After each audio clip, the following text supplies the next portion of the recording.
Let's take a look. The fantasy basketball waiver wire. Who are guys to add? Who are guys we move on from? What are the general happenings, I guess? Michael Bolton. Thanks, Josh. It's Michael Bolton here, and it's time for another episode of the Locked On Fantasy Basketball Podcast. Let's get to it. Let's get to it, indeed.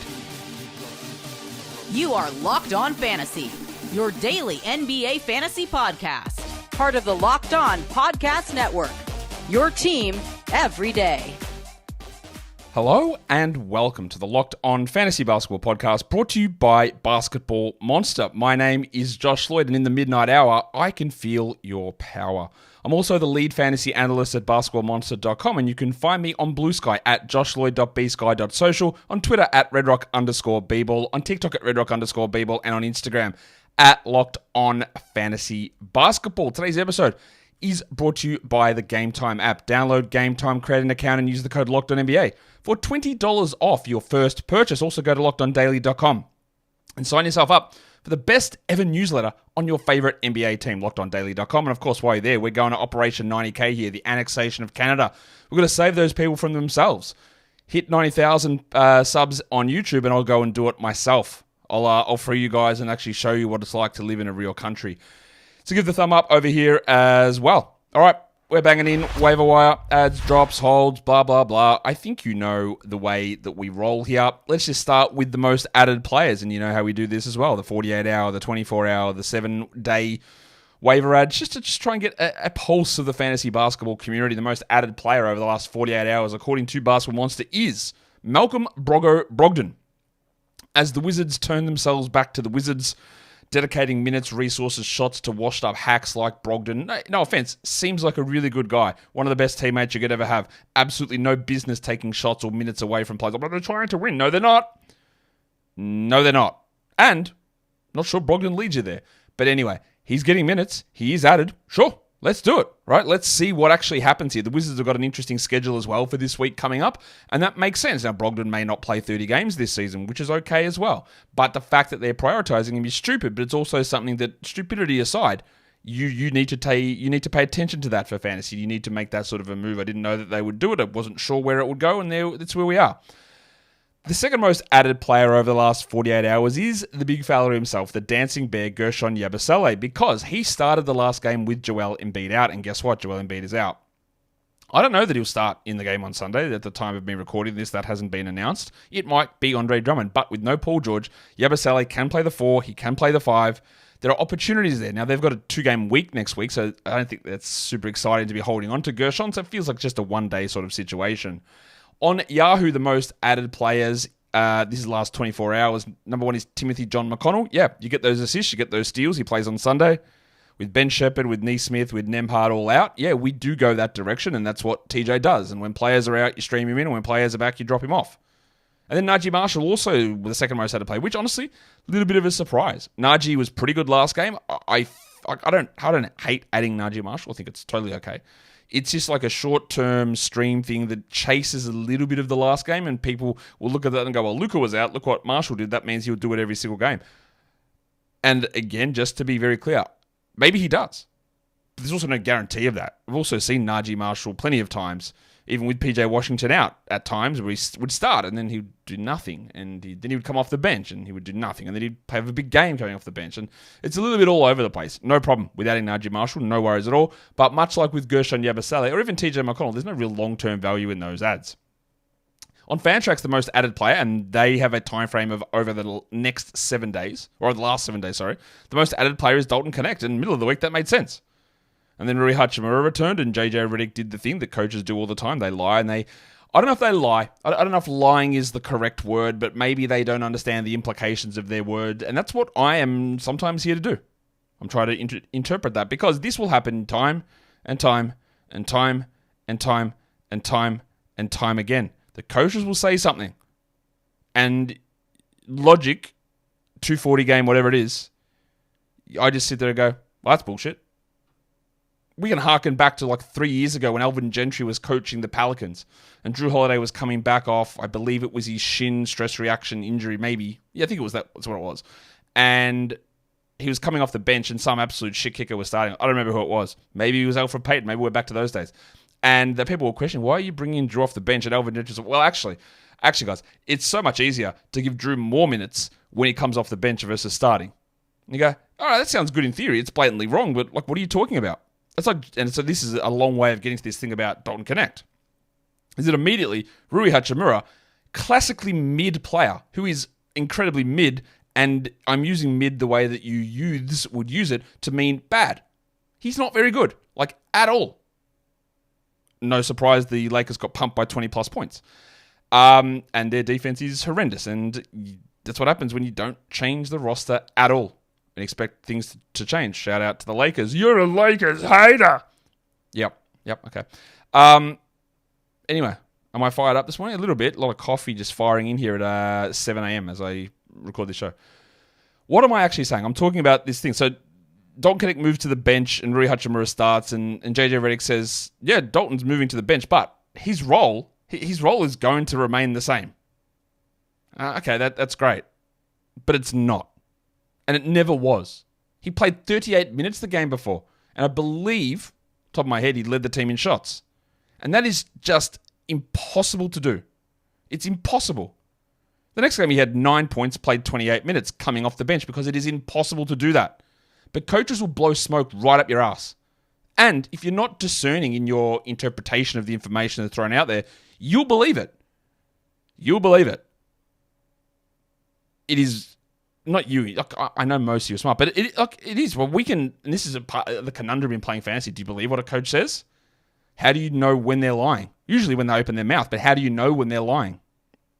So, yeah, Dalton Connect, most added player, played really well. We had worries about it if he's not shooting 50% from three and playing 38 minutes and getting a lot of shots and they're feeding him. And this is a thing that we have to pay attention to with JJ, is that when something is happening and a guy is shooting hot, JJ is going to feed him the ball the whole time. That is what he's done so far, and that is something to watch when someone has a big game. Did they shoot really well, Mike Brown style, early on, and then everything just got fed to them? You know, LeBron telling us that 5 years ago, before Dalton Connect was, out of or even into high school, that he knew he was going to be a Lakers legend. And people say on the internet that LeBron lies, but he knew straight away. All this propaganda that gets chucked out by players and coaches, and of course amplified by the Lakers. Why am I ranting about this? Dalton Connect was the most added player. I added him in a lot of spots because once someone's hot and you're rolling with that, you do it and you see it, and while he's starting, it's there. And then he moves to the bench, and now I don't know that we need to hold him. Sorry about all that. Zach Collins, the second most added player on Fantrax, and we know why. Wemby was out, Wemby is back, so we go and move on from Zach Collins. Very, very easy stuff there. The two most dropped players on Basketball Monster over the last 48 hours. Number one is Delano Banton. It's the 240 game, guys. It's just Banton can do stuff if he gets 25 minutes, but Simons is back, Kamara was there, Sharp is playing, Scoot didn't even play in the last game, and Banton barely played. Banton was a DNP CD early this season. Banton will have value at some point this year, and you stream him in, but I get these questions all the time, man, why is Banton only projected for 10 minutes? Because it's actually impossible to play him 20 minutes when everyone's there. So we move on from that. And the second one there is Bub Carrington, which brings us to a further point on this, but the Brogdon one. I think Bub is a good player. Obviously, I had him really high in this draft class. He had a pretty strong start to the fantasy season, but he is a rookie guard. He was not a top 100 player, and now he is coming off the bench. And at some point, he will start again. I'm very certain of this. But your ability to stash someone like that depends on bench size, league size, daily versus weekly, games cap, stash ability. Because he's not going to be a top 100 guy in the short term if he's coming off the bench. It's just not going to be likely. He wasn't when he was starting and playing 33 minutes. So dropping him is totally reasonable. This brings us to, I guess, the biggest story of the day, which we didn't know, but we knew yesterday. That's Grant Williams, who has torn his ACL along with other ligaments. It's a bad one, obviously. It looked bad at the time. That is obviously season over. It's probably 12 months, I would guess, for him. And he was in a really, really strong position. So he's been dropped, and he should be dropped.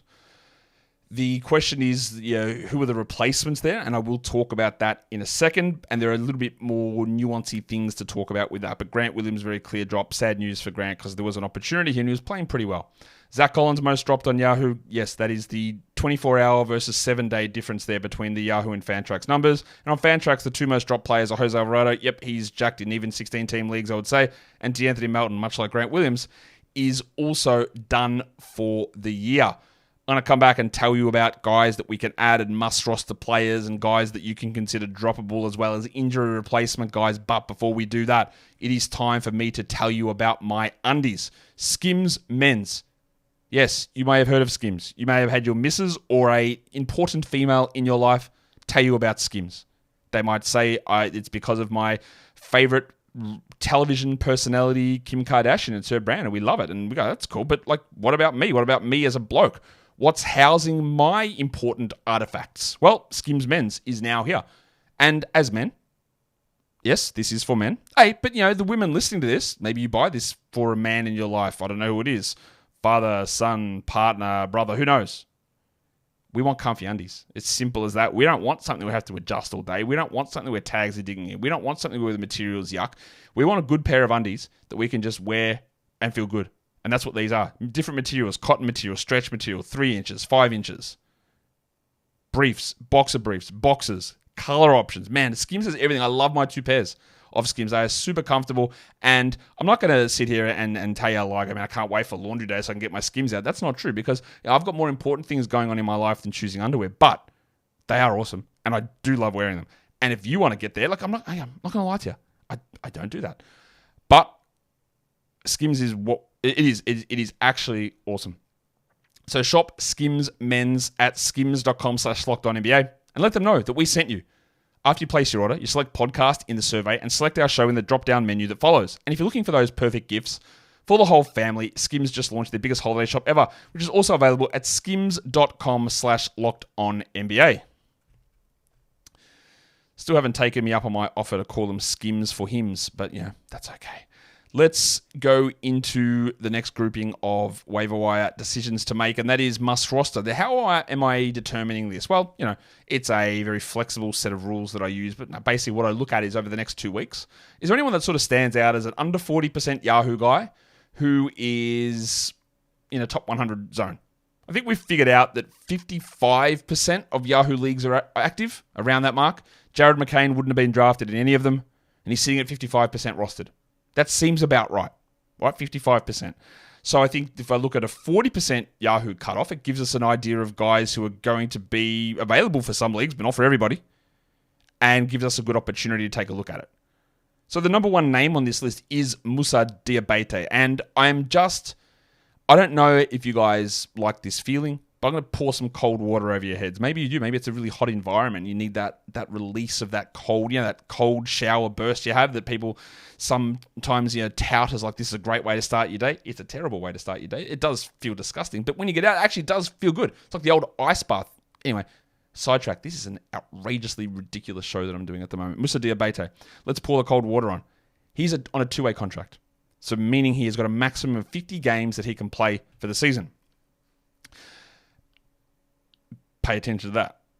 But there is a chance, and this can happen, and this is where we get into this, and we had the problem last year. Who was the bloke? The bloody Jordan Goodwin. Jordan Goodwin was playing for Memphis and was starting all these games, and we had to, the one game he'd be in and one game he'd be out, and same with Trey Jemison, because they had to maintain the games played, and they didn't want to sign them to full-time contracts necessarily. We had to play that game on it.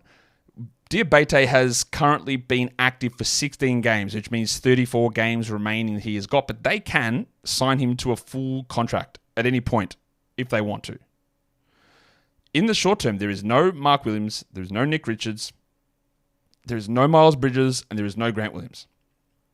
So their big men are Taj Gibson, Moussa Diabate, and rookie Tishan Salaam. So, we have to add Diabate. But I think it's only a short-term thing because Richards, Williams, Bridges all return. This man is a 17-minute-a-night backup power forward, maybe. And I believe that they will give those minutes to Salan anyway in about a month. So, yes, for the short term, we do look at Diabate, but watch how much of your load you blow on this one for your fab. Watch who you drop. Be very cautious because it's going to be pretty solid now. He also might Reggie Evans it and have 2 points and 18 rebounds with 2 steals and 2 blocks. Which is good for some and not for others. But there is cold water to pour on this. And it's also not one of those things where they'll definitely convert him to a full-time contract because they need him. Because, again, he would be the third-string center and maybe the third-string power forward when Bridges, Williams, Richards, and then against Salan jumps up. So it's great for now, but it is for now. for now. The other one there is Jaden McDaniels, who, much like when we talk Patrick Williams, this man has let us down for years and years and years and years. And if you wanted me to give you a tired old joke, you could say maybe we have Jaden McDaniels carrying us at our funeral so he can let us down one more time. Ayo! Right? He's done it many times in fantasy, but he's on a real hot streak. The minutes are up. Great. We absolutely rostered Jaden McDaniels right now. And then if he goes back to being Jaden McDaniels, and on this Wolves team, it's very different to previous Wolves teams. I actually have a bit of confidence in Jaden sticking with this. He is, if I had to prioritize between Diabate and McDaniels, I would choose McDaniels even though Diabate is going to be better in the short term. I'm very confident with that.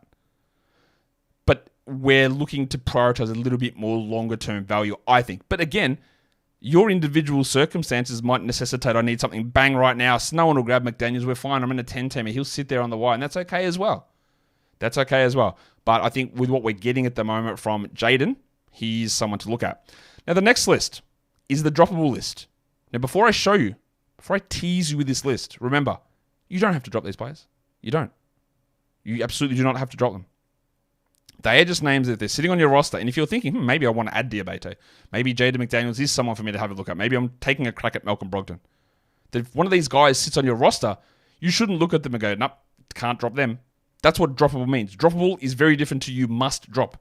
Droppable just means that if the player's on your roster, and if any of these guys are on my roster, I look at them and go, yeah, like if you have to be moved on from, like, I think we'll be good. I think, yeah, it's all going to be okay. You know, it's cool. That's how I view that. You know me? Chill guy over here. Like that stupid dog meme. I got Dalton Connect there. Like I said, I believe it was the right move to add him. Added him in 4 or 5 leagues. Did it. I wanted to see what would happen. Everything was being talked positively, and at some point you believe a little bit of what coaches say, but if the shots weren't there, he didn't have a lot to back him up, and now he's back on the bench. And Cam Reddish isn't good, and Rui Hachimura's not good. I don't think Dalton Connect's that good, but Connect could easily jump ahead of those players. But if you did want to move on, it's okay to do that. His upside is not super, super sky high unless you're shooting 60% from 3. John Kuminga. There's just no point. Right? Kuminga needs 28 minutes and really good usage. I got this one dead wrong for a couple of reasons. Not that I thought Kuminga's a good player, because I don't, and I never really have. But I thought that he would have to step up to be the number 2 usage player on this team with Clay gone. I thought he would have to do that. And Steve Kerr said, absolutely not. You're playing 20 minutes tonight coming off the bench. And they're winning, so there. There is nothing to this idea, and I've heard this spouted in many different spots. Well, Steve Kerr is actually just playing him fewer minutes and giving him no shots so they can suppress his price so they can re-sign him for cheaper in the NBA. Let me just tell you now, this is not a thing that happens ever. It doesn't happen ever. It is not a thing. There is not a single team or coach or front office who does that in the NBA. At times there are some scummy things they might do in order to not play a play. But in general, you'll see the opposite, where a player might have some sort of random bonus in their contract. If they hit 38% from 3, they get an extra $200,000. And then a coach, if there's nothing to play for in a game, will say, okay, we're good if you don't shoot threes in this game, so you can keep your percentage high. That is what happens. They will go out of their way to pay that bonus, or you've got to play 70 games and here we're going to rest you, but play 1 minute and come out. They will do that, right? Teams do that for the players. They don't do the opposite to piss off a player and an agency and teammates. They don't do any of that stuff. It doesn't happen. Maybe I'm wrong and you've got a very ironclad example of this happening. It does not happen. It just doesn't. The one time I think you could say that maybe you could see a team that was trying to do that, and this sort of did happen a little bit, so like I'll grant you this one, is when Dante DiVincenzo was on the Kings and they wouldn't start him in order to keep his qualifying offer below the starter criteria so that there was a smaller cap hit on the qualifying offer. Right? That did happen, but you know what that did? It pissed him off and he just left. It didn't help them at all, and they're the Kings. It didn't help them at all. But that's the only sort of thing that again, we are sidetracking like crazy here. Anyway, drop John Kuminga.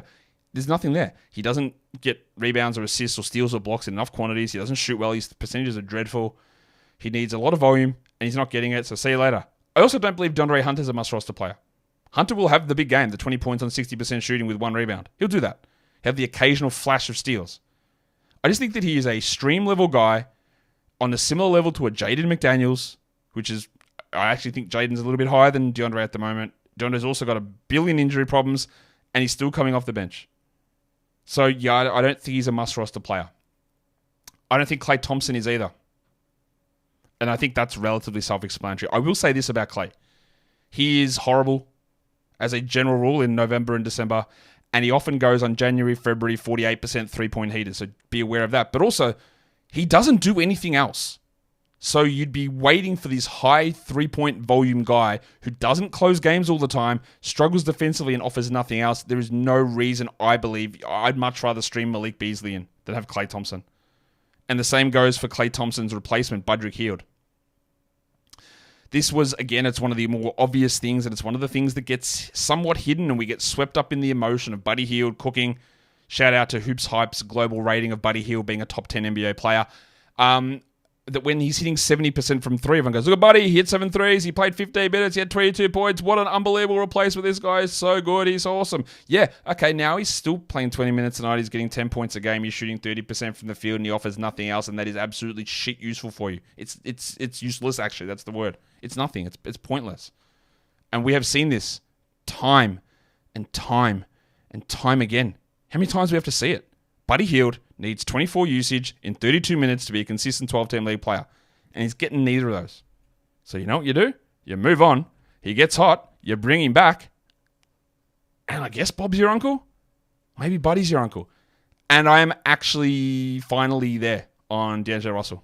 Get that garbage out of here. He took me there. I can't with this anymore. We are 5 weeks in. He's been benched for 2-3 weeks. He's playing fewer minutes than ever. If there's an injury that happens or a trade, maybe something happens, and you can hold, again, with any of these guys, you can hold if you believe, but I've been burnt by the D'Angelo Russell benching again. Fool me once, fool me twice. This is 3 times now, and I'm out. Like, if he comes back and has a Steph Curry run of top 20 value like happened last year, and I look like the dumbest idiot in the world, then so be it. Every piece of evidence suggests that A, it's not going to happen, B, that the team seems to hate him, C, that he's not that good. See you later, D-Lo. Finally, I guess. Yeah, I guess see you later. We're going to come back with more waiver wire stuff. But today's episode, it is brought to you by FanDuel Sportsbook. Get ready to tackle all of the NFL action with FanDuel, America's #1 sportsbook. Right now, new customers can bet $5 and get $150 in bonus bets if you win. The FanDuel Sportsbook app gives you everything that you need to place those live bets on the NFL. In the middle of the game, you're watching it, there's something going down. It's NFL Sunday right now. Maybe you had that hunch. Maybe you had the FanDuel tingle going through your body and you opened it up and you went to look and the odds were there. Bang. Well, you'd hope they're there. That's what you're looking for. But in that same spot, stats, live, updating.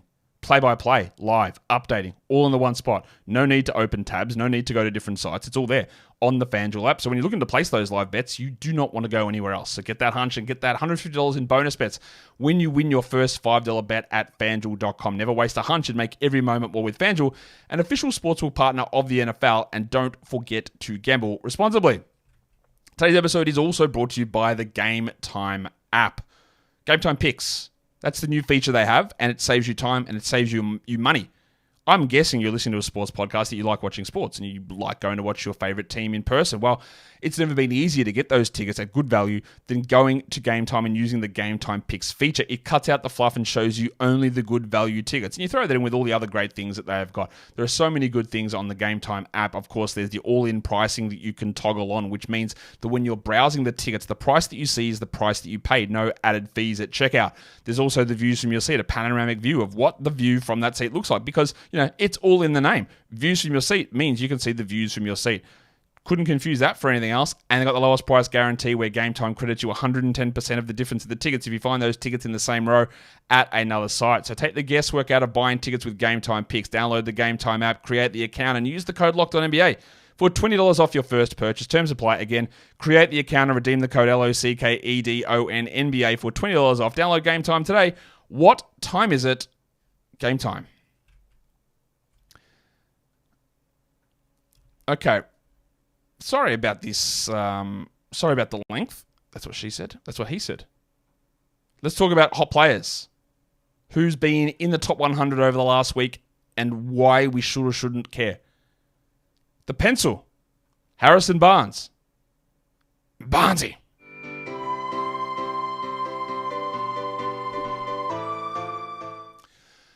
He's the 50th ranked player over the last week, so obviously there's a little bit of weirdness going on. And Barnes does this. If you've been in the Harrison Barnes business before, A, I'm sorry for you, but B, you know this. You'll get a little stretch of 3 or 4 games during a season where he goes crazy, he scores 20 points a game, he shoots 65%. He might even block a shot here and there. He probably won't, but he might. And that's great. And while players are out, like Vassell and Sohan, there are opportunities there, but I just don't care. It's a very hot run from Barnes. And again, anyone who's on a hot run, Dalton Connect, you can stream him in. That's what you do with Barnes. Do it. Cool. Don't think about it long term.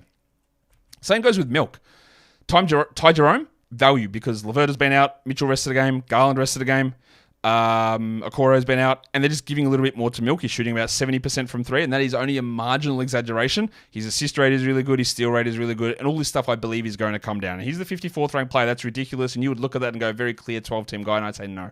No, it's not. It's okay to stream him in. It's okay to use him when the time is right on the right day and all that stuff. But as a long-term proposition, as an 18-minute-a-night player, there's just no way that he is going to remain a 12-team league guy. Don't care anything about it. It's just not going to happen.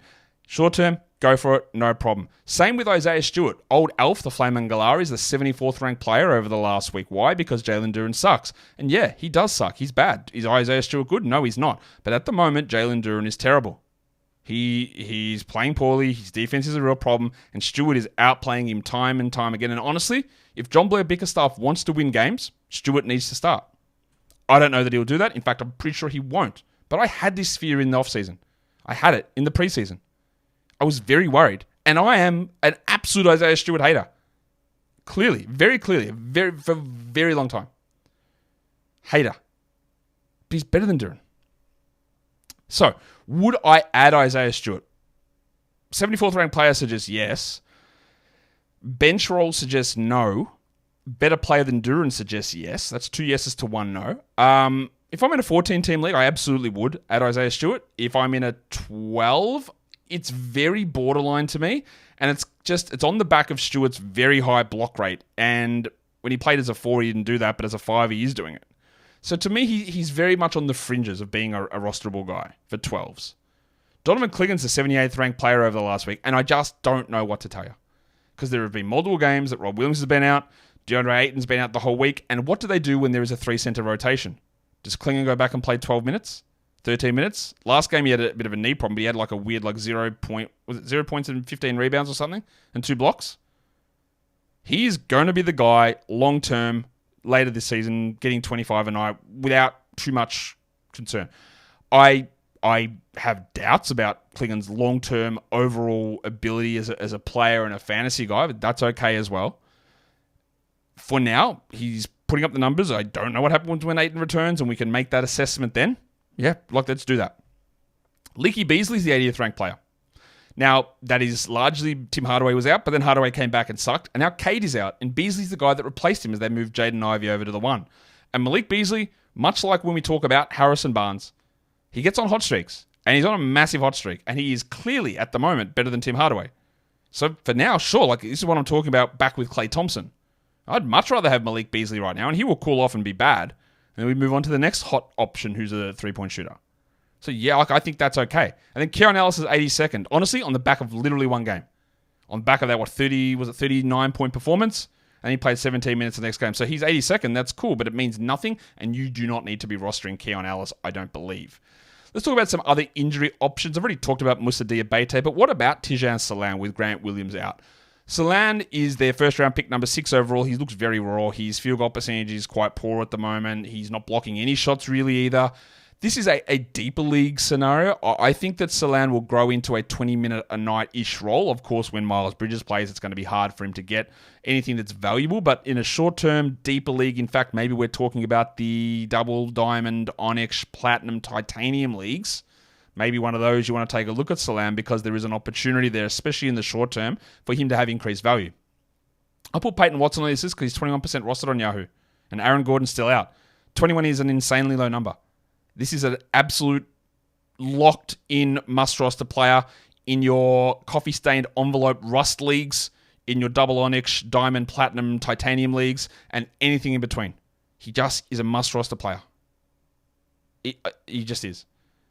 While Wendell Carter Jr. is out, Goga Bitadze remains a must-roster player. Now, last game, they really lent heavily into Mo Wagner, who is close enough to a must-roster player. He's sort of streamable.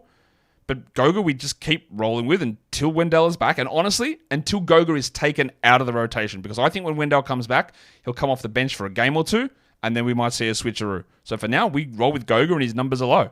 We stick with his teammate, and we go to Mr. Black. Because I don't know that... I'm pretty sure Jalen Suggs is not going to play the next game.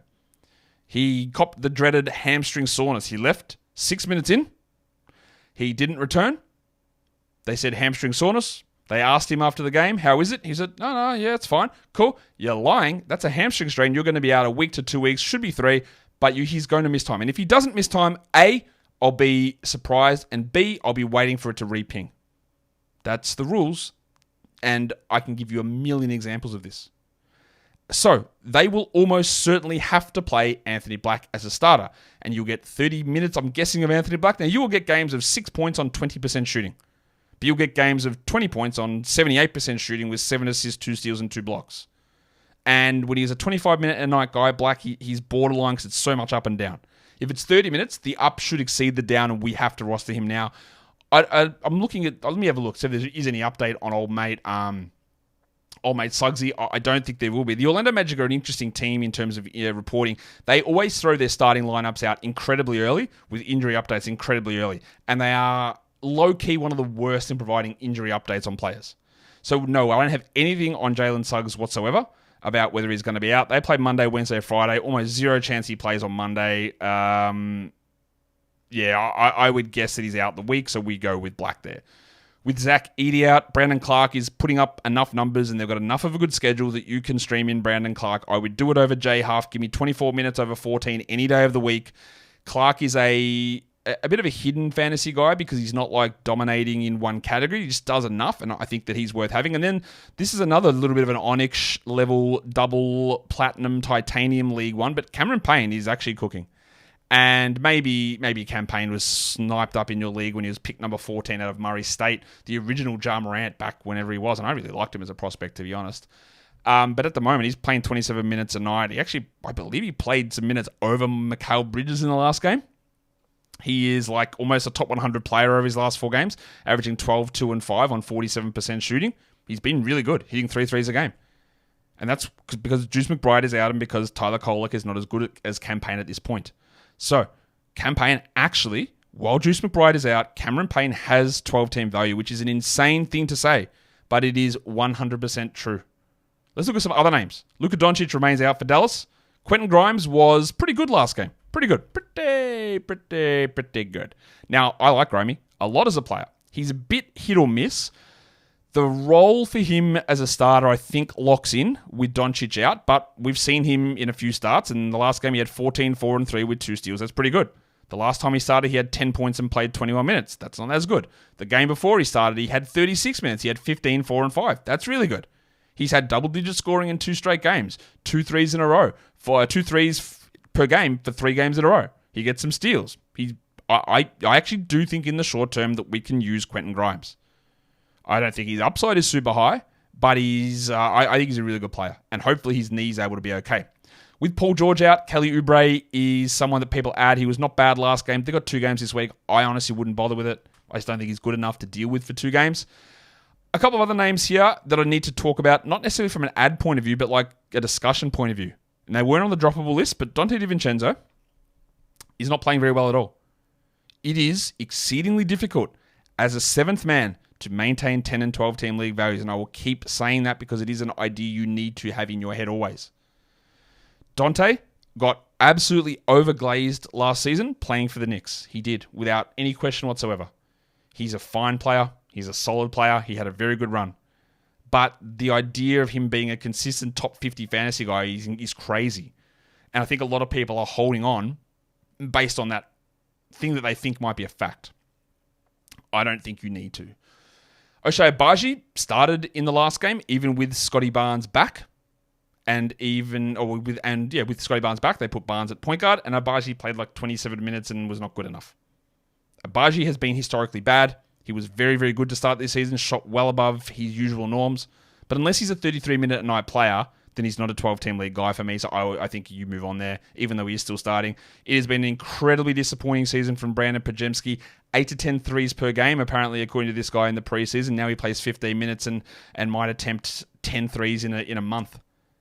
What a horrible, horrible season so far for him. And no, we absolutely do not roster him in any 10 or 12 or honestly 14-team league. And then the last one is Grade A Dick. It was a nice little run from Dick to begin the season. We got, that is the best Dick that we have seen so far in his career. But as per usual, when a player needs big minutes and big usage because multiple players are out and he's not doing anything in rebounds, assists, steals, or blocks as a regular thing, then the party will end. And the party's ended. Quickly's not there, but Barrett and Barnes are there. So the Raptors just don't need as much Dick as what they were getting early in the season. Yes? And I think that is relatively obvious. Now, again, you do not need to drop Grady Dick. You can hold on to Dick as long as you want. That is your own personal business. But it seemed obvious at the time. It seems more obvious now that you need others out. Otherwise, Dick becomes just a spot-up guy, not even necessarily in the corner, but a guy that's low usage, who hits some threes and offers very little else. And those sort of guys, they're dime a dozen. And that is the end. Possibly the weirdest, most unhinged waiver wire show that I did. I don't know what happened. What was in this coffee? It's the same coffee as I always have. I don't know what happened. Anyway, weird day, weird morning, weird show. But hopefully you got some laughs out of it. Hopefully it wasn't too crazy. Follow me on socials. Hit the thumb up on the video. And remember, as you either start your day or end your day, celebrate the good, man. You did something good. We can't ignore all the negativity because, honestly, if you do something wrong or you do something that's not perfect, that's okay. Because you know what you do from it? This is what I do. You learn. You make a wrong prediction. You know, I didn't think Nikola Vucevic would turn into a 48% three-point shooter. I'm obviously wrong, and he's obviously very clearly going to continue to do that for the entire season. So I look back and look at my process. Okay, I screwed that up, right? But I got other things right, and I'm confident in how I do that and try and keep that positivity rather than getting bogged down in the small things. You did something good. Celebrate doing something good. Keep the positivity going, and I swear you'll feel better about yourself, and you'll just feel better in general. Guys, we are done here. Thank you so much for listening, everyone. See ya.